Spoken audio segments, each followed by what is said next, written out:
Hey, what is going on YouTube? This is your old pal Rhino here for episode 2 in our second season of RHINOTalk.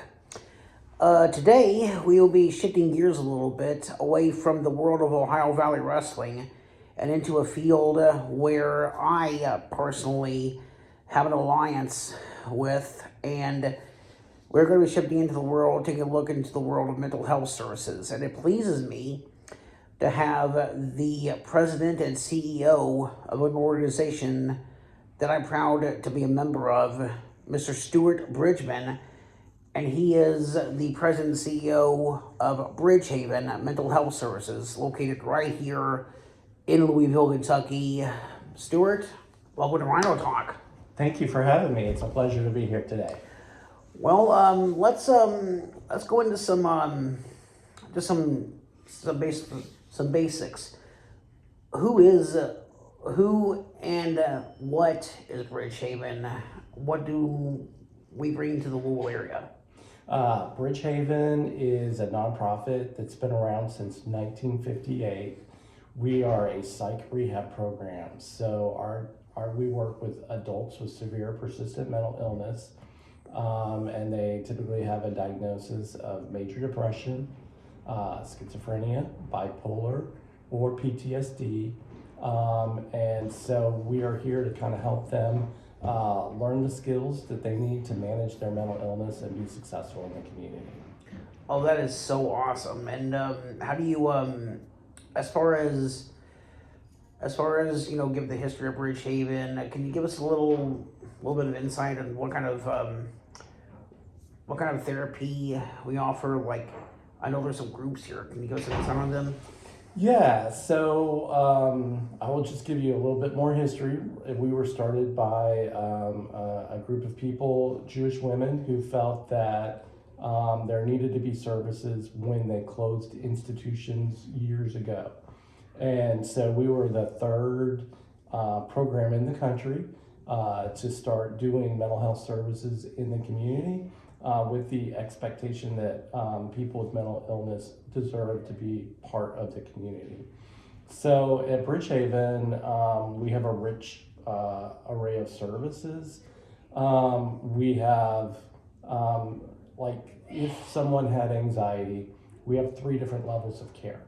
So we have licensed clinicians who have a master's degree and years of experience, and they could lead a group on anxiety management and help you gain insight into what's going on with your brain and how are you processing anxiety and all those kinds of things. Mm-hmm. We also have peer supports with lived experience, and they can share their lived experience with anxiety, maybe medications they've taken, the side effects of medications, to help people better understand and have someone to relate to to learn about their anxiety.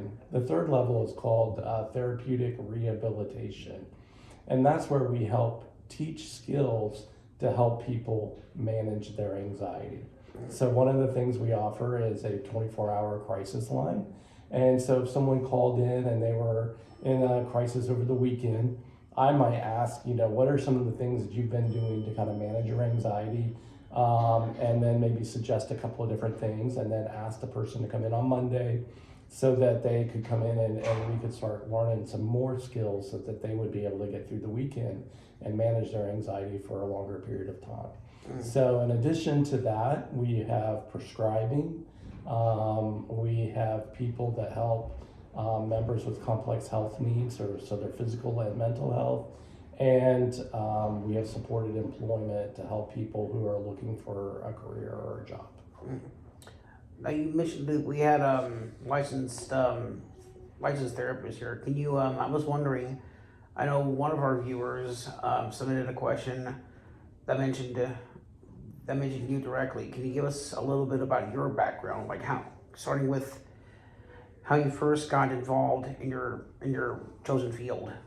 Okay, very interesting. I went to college and in Alabama because I didn't really know what I wanted to do, but I knew I needed to go to school. and didn't do too well there. So my mom noticed I was not happy, so I transferred to a school in North Carolina with the idea that one day maybe I'd be an architect. So I took a lot of math classes and a lot of art classes. So I had an art minor and a math major. When it was time to go to grad school, I was looking at, do I go to grad school for mathematics or do something with art? And Savannah Art School was one place of choice, but I chose U of L for graduate school in mathematics because my girlfriend, now wife, was at Transy, so she was close by. So I came to U of L. After 2 years, was not enjoying the math at all, and it was just all theory. It wasn't my strongest subject either, so don't feel left out. So I went to the school counselor's office and was just kind of talking to them. And the counselor one day said, "Have you ever heard of art therapy?" I had never heard of art therapy. I applied, I was accepted. And then when it was time to find a practicum and an internship, I picked Bridgehaven because it was close. And so I started doing my practicum and internship at Bridgehaven. Another funny story about it was when I was taking my graduate entrance exam for mathematics. I was the only one in the room. There was like 35 of us, and they said math, and everybody looked to see who was the math geek in the room. And then when they came to the psychologist entrance exam, half the room raised their hand, and I thought, thank God I'm not in psychology. I don't want to have to compete with that. So it's kind of interesting that years later, started working at Bridgehaven as a student, and then got a different practicum, and they had hired an art therapist, and he was only at Bridgehaven for about a month, and then that position opened back up, so I applied and I was accepted before I actually graduated from grad school. So I've been here for now 30 years. And here you are as the president and CEO. Yes. So there's one question as far as what are people wondering. I know we've had so many people submit questions over the last, since we booked this interview about 48 hours ago.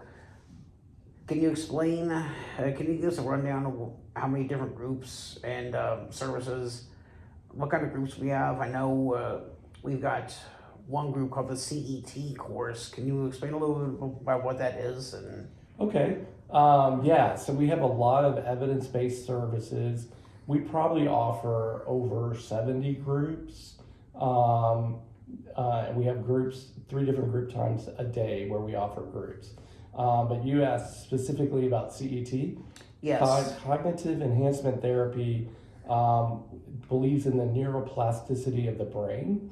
And it was, we use what is called CT Cleveland, so a group of people in Cleveland that started this program. And it believes that the brain has an ability to learn and make adjustments. And it is one of the only evidence-based things that helps people with the negative symptoms of schizophrenia. And so, and also we just feel like it could be helpful to a lot of different people. So there's 3 components to CET. It is starts with individual therapy with your therapist, and the first sessions are getting to know your therapist, and in CET they're called your coach. And then you come up with a goal for yourself, the first goal, and then you answer and you work on homework questions. So then there's a computer element where you work with a partner. So it's not like luminosity or something like that, but it has ability, and you're working on 3 different things. You're working on attention and focus, memory, and then problem solving.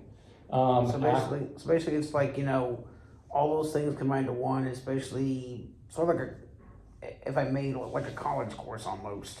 Yeah, and it's a year-long commitment from a member to do that. So in addition to the computer individual, there's a group that's an hour and a half long that you do every week. So yes, Is it the same group of people all year, or does it rotate? It's the same group of people. You have your same coach all year. At the halfway mark, you come up with a new goal for yourself, and it's proven to be very, very effective at helping people understand what's going on in their brain, understand their mental health, and to be able to really exercise their frontal lobe. When I talk about it, I often think about soldiers. And if you were in Iraq or Afghanistan and you're driving your vehicle every day, you're rewiring your brain, and you need to, if you see danger, you need to physically respond very quickly. So your amygdala is looking for danger, seeing something, it wires it to your brainstem, and you act immediately. So someone with a mental illness, maybe their amygdala is constantly overreacting, looking for stuff, and they're just reacting physically to whatever that fear is. And so part of what CT is trying to rewire that brain, so you get the frontal lobe in there and say, hey, what's going on here? What's going on? And thinking about that issue and processing what's going on around you and kind of slowing things back down. So I would think that someone coming back after many deployments, going through CT would really help them kind of be more enter the civilian world a little better. I understand after actually looking this up, because I understand that CET can also benefit those who also have autism, like myself. Is that accurate? Yeah, I think it's helping kind of understand what's going on in your brain, understand different social situations, understanding your emotions and how you're feeling. So you're just a little bit increasing your emotional intelligence a little bit, and social situations. So someone may mistrust someone because they see someone behaving one way in one setting and in a different way in a different setting. So those roles. So part of CET is to kind of help people understand that in those roles, that's normal every day. So we behave one way while we're at a funeral, and we behave a different way when we're at Ohio Valley Wrestling. Shout out to Ohio Valley Wrestling. And also shout out to you mentioned the veterans and deployments and our military. Shout out to our amazing men and women in our armed forces. Thank you guys very much for your service. And speaking of the quote, what's going on, I understand Bridgehaven also has, puts on some events here and there. One of those events that is coming up here in a couple of weeks is the Art is a Part of Healing. Can you explain to us and our viewers a little bit about what that event is? Yeah, so art therapy is really an important part of Bridgehaven. And we believe, in fact, like in Europe, art therapy is maybe the go-to for a lot of the rehabilitation that goes into mental illness. So art therapy is one of the few modalities where you're connecting your cognitive abilities, your emotions, and your body, your physical kinesthetic sensory issues by using the art materials. So you're really incorporating the whole person in a part of therapy. So we've always felt art is important. Art therapy started in Louisville, Kentucky in 1969. So it's been around now for about 56 years. And so it's been an important part of Bridgehaven from the beginning, basically. So when I came here 30 years ago, one of the things I felt like was a lot of people in the community wanted to buy the art and wanted to sell the art. So people that are producing art in a therapeutic way and then feeling pressure to sell that, there's a huge conflict of ethics and barriers and boundaries that just was not clearly defined. There are many people at Bridgehaven that see art as their vocation, that is their profession, that is what they want to be. And so here at Bridgehaven, by providing and carving out part of the program where we say, the art that you're going to do right now is going to be for sale. You're going to sell this. And it's separate than the art that you're doing in your therapeutic world. Helps, I think, with our members to understand the difference between being a vocational person and their own therapy. They get to use their talents. They get to share their view of the world and the enrichment. I always say, a lot of times, those individuals' mental illness really enrich our community, help us make a more well-rounded community, and they bring many strengths. And one of those strengths is their creativity in the art. And so with that, we get to share that with the community. Our members get to have their own booth. Helps them improve their communication, social skills, to sell their art, pricing their art. They get 100% of the proceeds. So we encourage everybody to come out and be at the art show. We do it every spring, and this year it will be on May 16th from 12 to 3. You hear that? May 16th. For those of you in the Louisville area, May 16th, Bridgehaven's Artist Art Healing Event. And I understand our address is located at 950 South 1st Street, Yep. 12 to 3 p.m. If anybody in the Louisville area sees this video, stop out and show this facility some love. And I think one of the last events I'd like to talk about would be that we have every year, as far as what we have is our Bridge Builders Breakfast. You want to go into base about that? Yeah, Bridge Builder Breakfast is our biggest fundraiser of the year. And so we always have it. This year, I believe it'll be the Wednesday before Thanksgiving, and at Founders Hall on the Shelby campus in U of L. And it's a great event because it starts from 8 and ends at 9.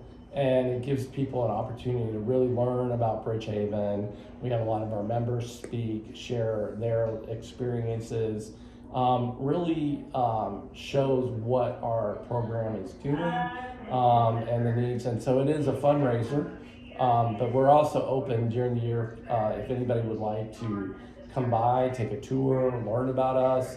We're open to that, and we'll have different lunches throughout the year, so that we can have people just come in and join us and be part of that. How would one go about volunteering at a place like Bridgehaven? In that case, they would just call and reach out to Janet. There's a couple of one of our biggest volunteer event is we do Dare to Care the first Wednesday of the month. Dare to Care comes around 11:30.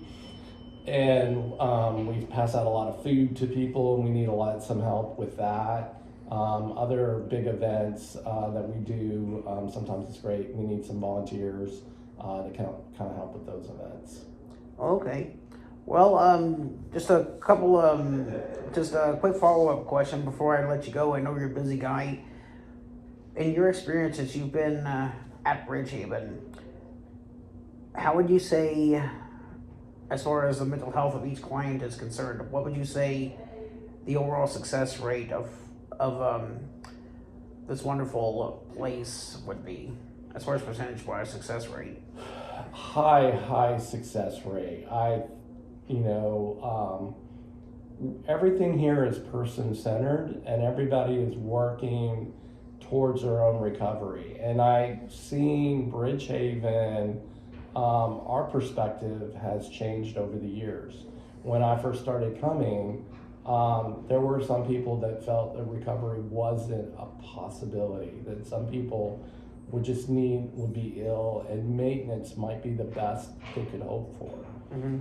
Nowadays, we know that that's not true. We believe that everyone can recover, and that, but it takes sometimes longer. And so one of my jobs is to speed up that time. What can we do to remove barriers from people so that they can freely recover and improve? So the medications that people take are better. I don't push medication on everyone. Everybody needs it. Everybody has a right to decide what they need for their own care. But we are here to kind of help people, understand what's going on with them and what they need to be successful in the community and the activities that they want to do for them. So here, some of the outcomes we look at is reduced hospitalization. So we have about an 80% reduced hospitalization. People that were going to the hospital before they came, after they've been here, they don't need to go to the hospital as well. So another outcome, reduced incarcerations, 100% reduced incarcerations. Wow. So then another one is reduced homelessness, which is about 70% of people that are engaged in the program find structure or whatever. So we are unique in that we give people that structure, and part of our structure, by when I mentioned the 3 groups, is just to help give those people, that's part of working. We're like a gymnasium for people's minds. We're here to exercise their brains and help them learn the skills or whatever they need to be successful in the community. Oh wow, that is so awesome. Now before we in closing, I guess that pretty much answers all the questions that myself and my viewers had. So with that being said, Mr. Bridgeman, it's been a pleasure having you on RHINOTalk. I'll let you get back to whatever you're doing. I know you're busy. Ladies and gentlemen, Mr. Stewart Bridgeman, and we are the Bridgehaven family. With that being said, I am the Rhino, the artful Rhino, and this has been another edition of RHINOTalk. More information on Bridgehaven. Is there a website we can look out for further info, just in case anybody? Yeah, www.bridgehaven.org. www.bridgehaven.org, or you can stop by and think about booking a tour. 950 South 1st Street here in Louisville. What's the zip code here? 40203. 40203. Stewart, thank you very much for your time. Thank you. I am a Rhino Prophet, and this has been RHINOTalk. Ladies and gentlemen, until the next time we rumble, let's make the day great. We are RHINOTalk, and here we go.